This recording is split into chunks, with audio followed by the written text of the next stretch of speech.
The second workshop was right here at Bowling Green, 1978. And Grand Council Bash changed the entire curriculum and said, all we're going to do is focus on the elimination of hazing. He came out with the hazing statement. That's all we did. It was perhaps the least fun workshop I've ever been to. But it definitely was the most transformative. You see, I was going back to Delta Delta as a McGeester, and we had a deep tradition of hazing.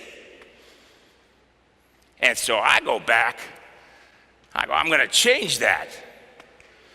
It was like I came back from workshop, man, I'm like Moses coming down from the mountain, you will follow my commandments. It was like hitting the face with a 2x4. I was direct, I was frank, I was extremely vulnerable.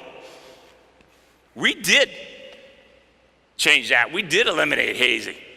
It was, understanding that was probably the first transformative lesson of my life, how vulnerable you are out there.